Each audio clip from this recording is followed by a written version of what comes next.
Hello students, आपका स्वागत है हमारे यूट्यूब चैनल पर। आप कैसे हो? उम्मीद करता हूँ आप मस्त हैं, स्वस्थ हैं और पढ़ाई अच्छी चल रही है आपकी। और आज हम एक नया टॉपिक शुरू करने जा रहे हैं, वो है एटॉमिक स्ट्रक्चर। क्या है? एटॉमिक स्ट्रक्चर हम शुरू करने जा रहे हैं।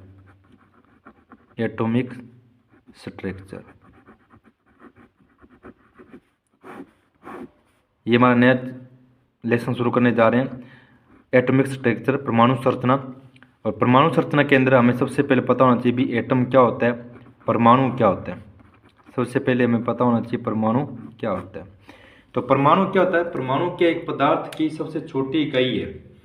हम कोई भी मैटर को लें, पदार्थ को लें, जैसे इस पदार्थ को लियो, इसको काटो, दो हिस्से कर दिए, फिर और काटो काटो काटो, मतलब इसको काटते जाओ जब तक वो अविभाजित ना हो, यानी कि विभाज्य ना हो उसके, तब तक उसको काटते जाओ। तो लास्ट में जो छोटा सा अंश बचेगा ना, जिससे हम काट नहीं सकते, वो क्या कहलाता है? हमारा परमाणु कहलाता है। क्या कहलाता है? परमाणु। इसका मतलब जो परमाणु होता है ना, वो अविभाज्य कण है। कैसा है? अविभाज्य कण है, जिसे हम आगे और विभाजित नहीं कर सकते। और शब्द दिया था, जो परमाणु शब्द दिया था, वो किसने दिया था? डाल्टन ने दिया था। डाल्टन नामक वैज्ञानिक ने शब्द दिया था। भारत के अंदर सबसे पहले किसने बताया था? महर्षि कनाद ने बताया था। महर्षि कनाद ने बताया था भारत के अंदर। महर्षि कनाद ने बताया था कि कोई भी पदार्थ है वो छोटे छोटे कणों से मिलकर बना है। कनाद कनाद कनारा छोटे छोटे कणों से मिलकर बना है, इन्होंने ये बताया था। और इसे हम क्या कहते हैं? पदार्थ की सबसे छोटी इकाई। क्या बोलेंगे इसको?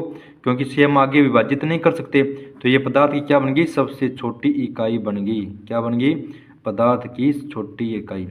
तो देखिए, परमाणु एक अविभाज्य कण होता है। शब्द डाल्टन ने दिया था, भारत के अंदर महर्षि कनाद ने बताया था, और यह पदार्थ की सबसे छोटी इकाई कहलाती है। और इसका स्थायित्व है क्या? नहीं है, इसका कोई स्थायित्व नहीं है। अकेले का स्थायित्व नहीं है, यानी कि स्थायित्व नहीं, इसका मतलब ये मुक्त नहीं होता। मुक्त नहीं होता, क्योंकि अकेले का स्थायित्व नहीं, इसका मतलब ये मुक्त नहीं है। ये किस रूप में पाया जाता है? संयुक्त रूप में पाया जाता है। किस रूप में पाया जाएगा?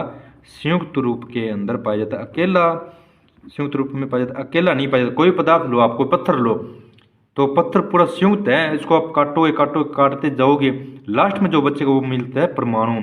तो ये संयुक्त रूप में ज़्यादातर मिलता है, मुक्त अवस्था में नहीं पाया जाता है, इनकी इसका अकेले का स्थायित्व नहीं है।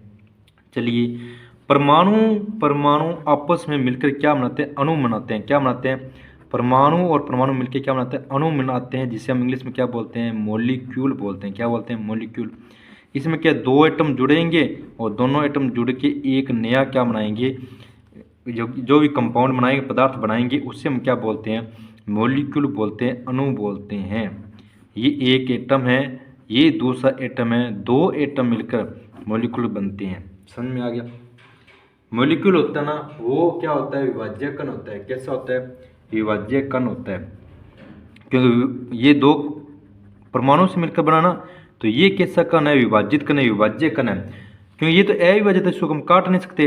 और परमाणु परमाणु मिलके क्या बनाया? डबल बनाया। परमाणु परमाणु मिलकर डबल बन गया ना, तो मॉलिक्यूल बन गया, अणु बन गया। इसे हम काट सकते हैं। इसे हम क्या कर सकते हैं? इसे हम ऐसे काट सकते हैं, क्योंकि ये दो से मिलकर बना है। तो ये कैसा कण होता है? विभाज्य कण होता है। ठीक है। और ये किससे मिलकर बना होता है? मॉलिक्यूल परमाणुओं से मिलकर बना होता है। किससे मिलकर बना होता है? परमाणुओं से मिलकर बना होता है।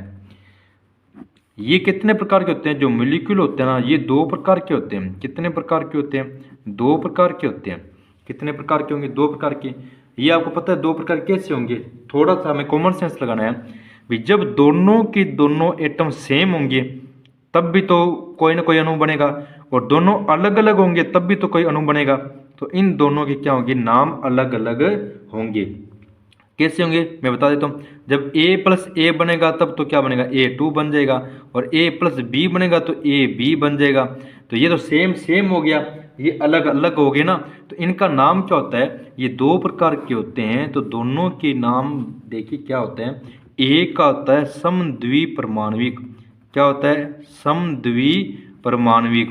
और दूसरे का नाम क्या है? विषम द्विपरमाणविक। विषम द्विपरमाणविक। ठीक है, समझ में आ गया? ये क्या गया, होमो डाइएटोमिक आ गया, ये क्या है, हेटेरो डाइएटोमिक आ गया। समझ में आ गया वो, दोनों अलग अलग हो गए। अब समद्वीपीय परमाणु में एग्जाम्पल कौन कौन से आएंगे, इसके एग्जाम्पल देख के आप, हाइड्रोजन गैस आ गई, नाइट्रोजन गैस आ गई, ऑक्सीजन गैस आ गई, फ्लोरीन आ गया। ये दोनों सेम सेम है, इसमें hydrogen hydrogen, nitrogen nitrogen, oxygen oxygen और फ्लोरीन फ्लोरीन। विषम परमाणु के अंदर क्या आएगा, विषम परमाणु के अंदर क्या आएगा, हाइड्रोक्लोरिक अम्ल, हाइड्रोजन फ्लोराइड, कार्बन मोनोऑक्साइड और नाइट्रोजन ऑक्साइड। तो ये इत्यादि एग्जाम्पल है। ये तो अलग अलग हो गए ना मॉलिक्यूल, ये दो अलग है, ये दो अलग है, ये दो अलग है, ये दो अलग है। तो ये हो गए विषम द्विपरमाणु। जो अक्रिय गैसें होती है ना, वो हमेशा परमाणु अवस्था में स्थायी होती है। अक्रिय गैसें होती है ना, अक्रिय गैसें वो किस रूप में स्थायी होती हैं, परमाणविक अवस्था के अंदर, परमाणविक अवस्था में हमेशा स्थायी होती है। मैंने अभी आपको बताया कि परमाणु का वैसे स्थायित्व नहीं है अकेले का, लेकिन जो अक्रिय गैसें होती है ना, वो हमेशा परमाणविक अवस्था में स्थायी पाए जाते हैं, अणु के रूप में स्थायित्व कभी नहीं पाया जाता। एग्जाम्पल के लिए हीलियम, नियोन, ऑर्गन इत्यादि। समझ में आया आपको। तो आज हमने क्या पढ़ा, भी परमाणु क्या होता है और अणु क्या होता है, हमने ये चीज़ पढ़ लिया।